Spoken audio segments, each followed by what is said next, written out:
We are now 332 days away from the midterms, and it has been a week of pure chaos for the president's administration and really his whole party. Defense Secretary Pete Hegseth has faced concerns over his leadership. Concerns is a nice way to put it. The Pentagon has been fielding questions about the military's deadly strikes on alleged drug boats in the Caribbean. Meanwhile, Pam Bondi's Justice Department failed to secure a second indictment against New York Attorney General Tish James less than 2 weeks after the original case was dismissed.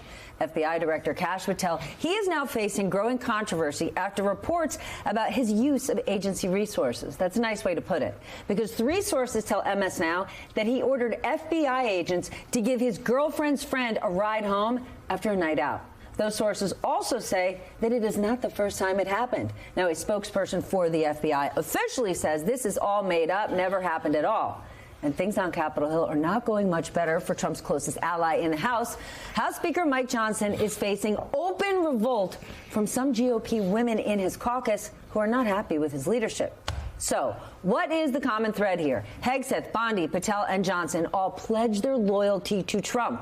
Now, in the first administration, we saw Trump give the boot to people who disagreed with him. Remember, Attorney General Jeffrey Beauregard Sessions, he was fired for appointing special counsel Bob Mueller.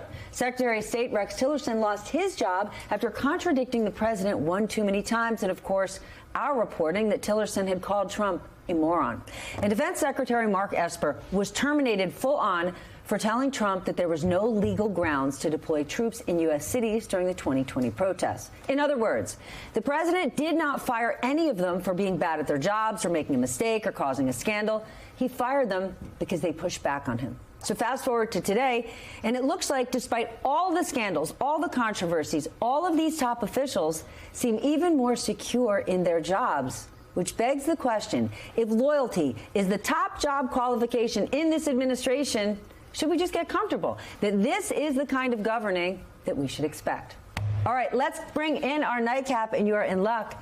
It's a fantastic one. Ali Vitali, in all the way from Washington, D.C., MS Now senior Capitol Hill correspondent, but you know her as host of Way Too Early. Steve Leisman joins us, CNBC senior economics reporter. Charlie Sykes, in from the Midwest, MS Now columnist and political analyst. And Pablo Torre, ESPN analyst and host of Pablo Torre Finds Out from Meadowlark Media.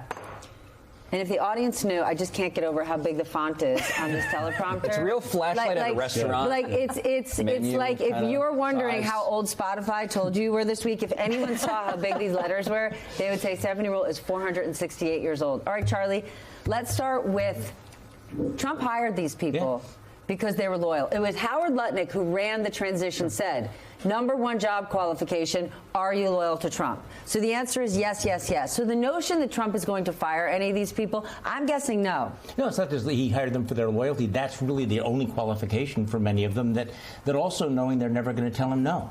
They're never going to sit in the Oval Office and say, Mr. President, you can't do that. He surrounded himself with people who are completely dependent on him now for their professional future. These are not people like Rex Tillerson, who had a life, who were somebody. You know, these are people who had podcasts, maybe, you know, at best. And so you look at the selection of the people that he has in that cabinet, and you can go around the table and recognize exactly why he put them there. And again, these North Korean-style cabinet meetings they're not a fluke, they're not a one-off. That's what it is. Ali, compare and contrast Trump's first administration to this one. I mean, just to go off of what you were saying, Charlie, Christy Nolan this week in a cabinet meeting basically said that Trump made it so that no hurricane happened during hurricane season. Yes. Would that we all could control the weather. But of course, that's just where we are, right? Yeah. I think that is the thing that is different. Wait, I missed this. Oh, yeah. In the cabinet meeting, she said he was responsible for no hurricanes? Yes, that during hurricane season, we had no hurricanes. Way to go, Wizard of Oz. Who's going to contradict her? Well, Wicked was big this year, so, you know. To divert the storms. Yeah. Remember that? Yeah. It worked. So maybe that's the contrast from the first term. We did have hurricanes then. But I do think that the biggest difference, and this was always the thing that I was looking closely at when we knew that we were going into Trump 2.0, is the way that Capitol Hill had been remade in his image during the years that he was out of office. Any of his detractors, Paul Ryan, of course, was among the most high profile, trying to be someone that reined him in during the first term, especially when they held both houses of Congress and the White House. Ish. Before he left. I completely to join agree the with board you. of Fox News. I completely agree with you. And of course, he got the tax cut plan that he wanted during those first 2017, 2018 tax cuts. But again, there were some guardrails in that Republican conference in the House and in the Republican Senate. Many of those folks are gone now. And frankly, when you talk about the way that everyone in the cabinet is performing for an audience of one, think about the people who are announcing their retirements this year.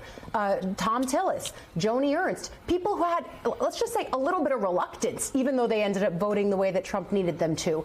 Those people are finding their way to the exits now. And so he really has made it that the permission structure is you're either on board or you're out. And that's really the biggest change. Yeah, every one of them has undone the kind of quasi-independence that existed within the departments inside the executive branch. Bondi, at the Justice Department, they had a certain, what's the right way to say it? One cool remove from the president, you know. FBI, one cool, you know. At the very least, they would say to him, sir, it doesn't work that way. No one does work this that way. time. We don't order prosecutions. And my abiding concern right now is there's going to be a new head of the Federal Reserve chosen, and why the market thinks that this particular next head of the Fed will have any political independence. Zero. Given Bondi, Patel, Hegseth, you should not expect that to happen, and that's worrisome.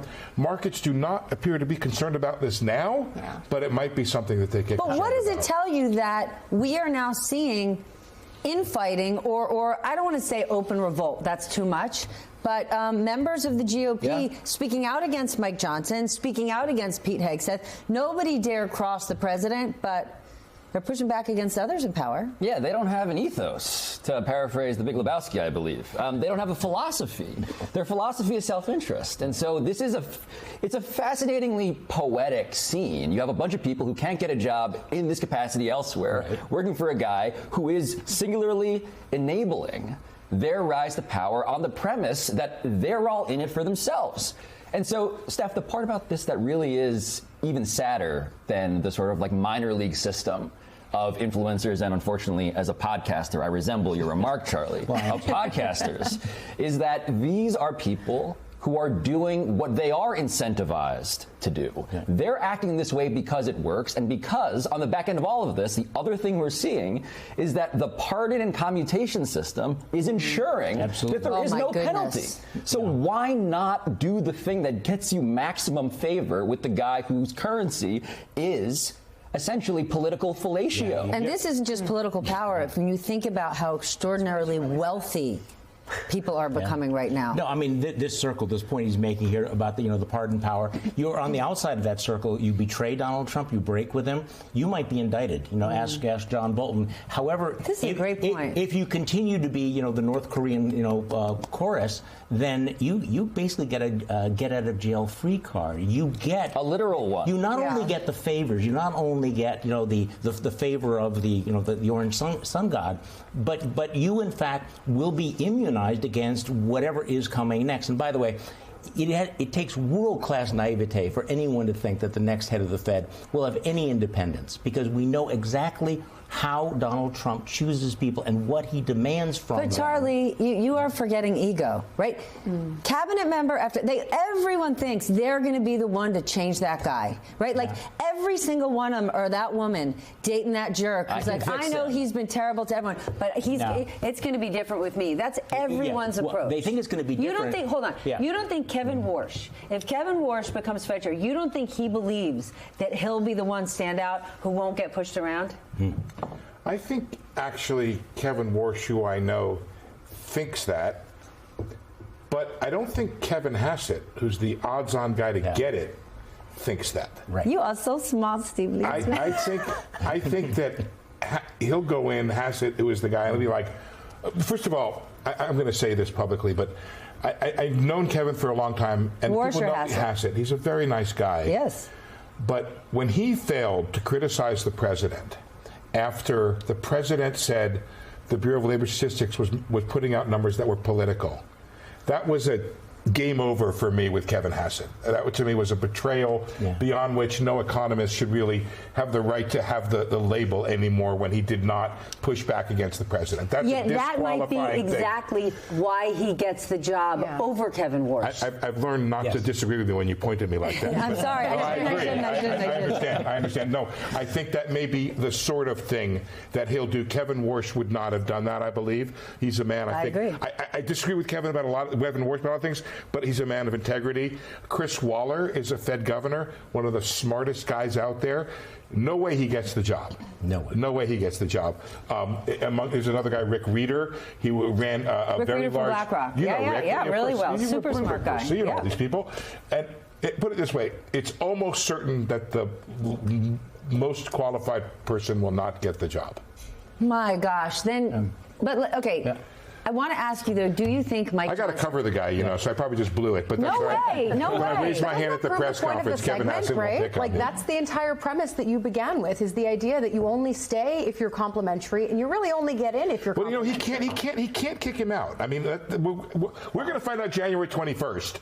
The Supreme Court gives the president the right to remove a Fed governor. Now, if I could just hijack the program for a moment. You may. Thank you. The Letitia James decision or non-decision of a grand jury not to indict Letitia James on mortgage fraud is very significant to me when it comes to this Lisa Cook thing, the Fed governor. How can the Supreme Court now decide that it was okay for the president to remove a Fed governor based on a charge that a grand jury would not indict another person on the same charge? Therefore, it's a non-thing. It doesn't exist as something that you could even charge them with, let alone indict them with. And by the way, Lisa Cook has not been indicted. Bill Pulte, the FHFA director, who's been orchestrating all this, is batting 0.